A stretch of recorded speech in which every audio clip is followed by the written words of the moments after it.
Avant que vous ne commenciez la vidéo, je tenais juste à dire que le résultat final n'était pas du tout le résultat souhaité. J'ai énormément triché pour faire disparaître beaucoup des problèmes de la vidéo, donc c'est un produit à mi-chemin entre la première et la version finale. Donc, désolé, mais ça évite que vous ne perdiez la vue pendant 9 minutes. Voilà. Pour cette histoire que je vais vous raconter aujourd'hui, nous avons un groupe composé de Paul, Brian, Jonathan et Chloé. Donc lors d'un week-end d'été, on retrouve notre groupe qui décide de faire une sortie camping à la forêt. Le lieu est choisi, la date est convenue, notre bande est fin prête à passer un agréable week-end en forêt à faire du camping. Après un long trajet, la destination se trouve devant eux, maintenant reste plus qu'une seule chose, à s'engouffrer en plein cœur de la forêt. A savoir qu'à ce moment-là, notre groupe a décidé d'aller camper en forêt, forcément, en plein milieu du montagne, donc un cadre idéal mais pas simple. Ils décident de camper du samedi jusqu'au lundi matin, afin de profiter un maximum de l'expérience. On est toujours samedi à ce moment-là, le soleil ne va pas tarder à se coucher. Le but c'est de diviser les tâches pour être efficace. Nous avons Brian et Chloé qui s'occupent de monter les tentes, et Paul et Jonathan qui vont chercher du bois pour faire du feu. Le paysage est magnifique, il baigne dans la lumière chaude du soleil, mais un élément vient troubler tout ça, une odeur de pourriture. C'est une odeur indescriptible qui vous prend à la gorge et qui vous donnerait même la larme à l'œil. Impossible de savoir d'où provient cette odeur, mais ils ne perdent pas de temps, pour eux il s'agit là juste d'un animal mort. Malheureusement pour eux l'odeur est forte, ce qui ralentit l'avancée du campement alors que la nuit commence à tomber. Par chance, Paul et Jonathan sont revenus à temps avec le bois pour le feu, mais hélas ils sont très vite rattrapés par la réalité. L'odeur est épouvantable, impossible de rester ici, et pourtant il faut agir vite parce que la nuit va bientôt tomber, et après il sera impossible de faire quoi que ce soit. Alors le choix est fait, l'équipe se hâte à remballer tout le matériel et tout le campement, et à vite choisir un nouveau lieu de campement pour fuir l'odeur. Donc ça y est, ils trouvent un nouveau lieu de campement, le campement est vite remonté en un temps record. Mais un nouveau problème survient. Dans la précipitation, Brian a oublié un sac de nourriture, ce qui les obligerait à retourner à l'ancien campement. Mais trop tard, la nuit est tombée, impossible de se déplacer dans le noir.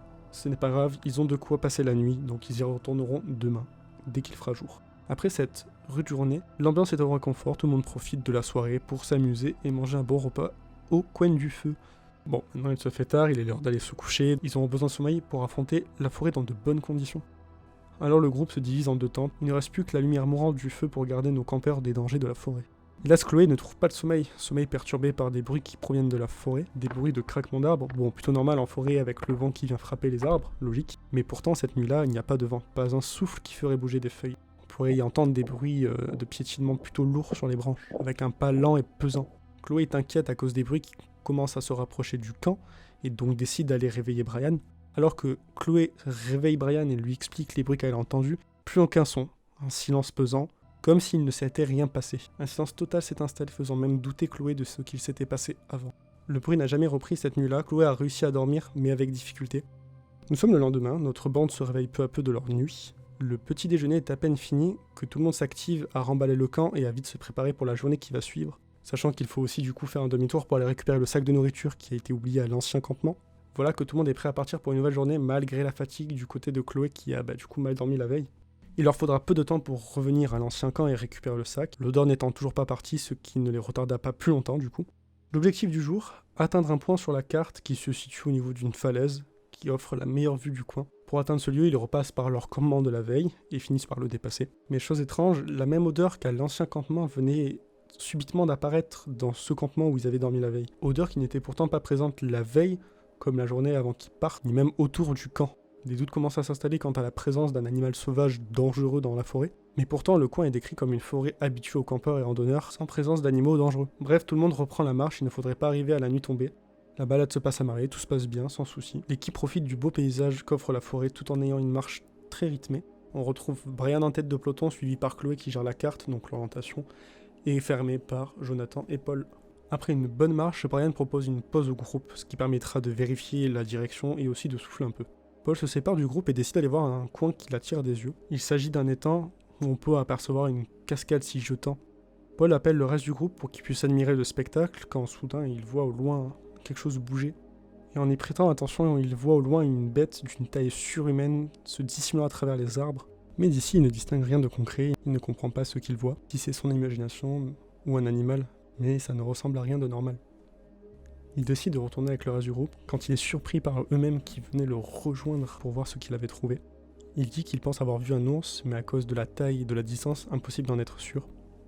Le groupe décide donc de ne pas perdre de temps et de vite se remettre en route afin de ne pas être en retard.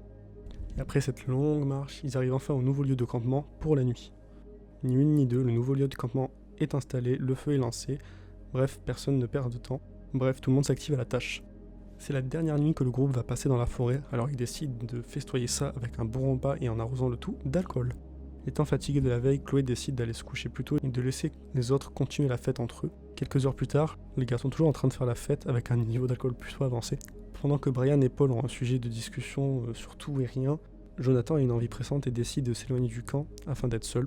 Malheureusement, l'alcool ne l'aidant pas, il finira par s'éloigner bien loin du camp et se retrouver complètement perdu au milieu de la forêt avec seulement son téléphone pour l'aider. Mais au même moment, Chloé se réveille et décide d'aller rejoindre les garçons pour aller leur dire de se coucher afin de ne pas être fatigué pour le lendemain. Quand Chloé remarque que Jonathan n'est plus avec eux et commence à paniquer à l'idée qu'il se soit perdu et même blessé, malheureusement Brian et Paul étant dans un état pitoyable, impossible de compter sur eux pour l'aider. Alors Chloé ne perd pas de temps et décide de se munir d'une lampe torche et de partir à la recherche de Jonathan avant qu'il ne soit trop tard. En s'avançant plus dans la forêt, une odeur la frappe. Une odeur qu'elle connaît bien, vu qu'il s'agit de l'odeur de pourriture qu'ils ont déjà sentie à plusieurs reprises. Mais cette fois-ci, c'est différent, elle peut distinguer d'où provient cette odeur. Elle décide de ne pas en tenir compte et même d'aller à l'opposé de cette odeur, jusqu'au moment où elle remarque un téléphone par terre. Un téléphone recouvert de sang, ce même téléphone qui appartient à Jonathan. Et c'est à peine quelques mètres plus loin qu'elle fait une effroyable découverte. Chloé tombe nez à nez avec ce qui semble être le reste du corps de Jonathan. La scène est surréaliste. Elle tombe sous le choc devant ce qui semble être la tête de Jonathan détachée de son corps, posée contre un arbre. Et le pire n'est pas là, c'est que la tête semble avoir été vidée. On peut apercevoir les boyaux sortir du bas de la tête, ainsi que des yeux qui ont été eux-mêmes retirés avant. Le reste du corps est posé non loin de la tête, et de même il a été ouvert de haut en bas. Mais cette fois-ci, le corps se trouve être rempli de pierres jusqu'à en déborder.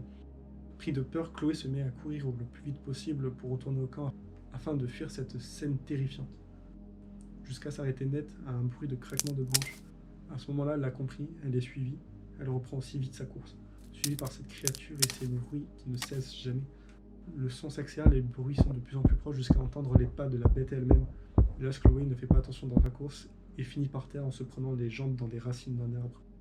Elle se relève mais n'arrive plus à marcher, alors elle décide de regarder tout autour d'elle. Puis de derrière les arbres sort une créature terrifiante, une créature quadrupède avec ce qui semble être des arbres en guise de pattes. La créature est recouverte de mousse ainsi que de feuillage, ce qui lui permet de se dissimuler plus facilement dans la forêt, et aussi munie de sortes de bois comme les cerfs au niveau du visage et du thorax, sûrement utilisé comme défense et moyen pour attaquer ses proies.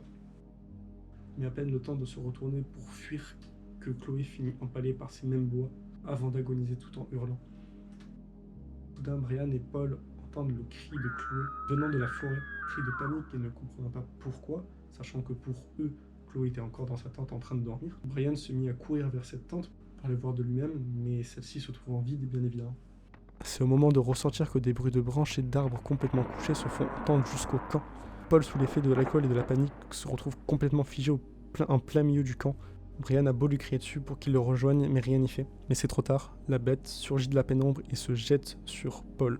À peine le temps de regarder la créature et de remarquer le corps encore présent de Chloé planté dans les bois du monstre et dégoulinant encore de sang, que son crâne se fait écraser par la patte avant du monstre. Brian, pris de peur, s'enferme dans sa tente, assistant impuissant à ce spectacle effroyable, entendant son ami agoniser sous ses yeux. Brian prie pour que ce cauchemar prenne fin et espère qu'une seule chose, c'est de sortir d'ici en vie.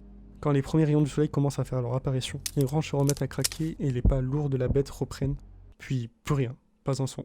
Après un temps de réflexion, Brian se décide à sortir de la tente pour voir ce qu'il se passe, et Brian fend en larmes en s'apercevant qu'il n'y a plus personne.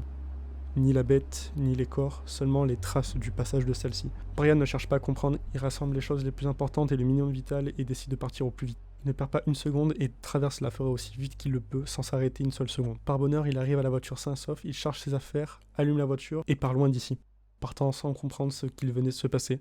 Mais il suffira d'un coup d'œil dans son rétro pour voir la créature traînant les corps de ses amis. Ce lundi matin, Brian aura survécu à ce qui sera le pire week-end de sa vie.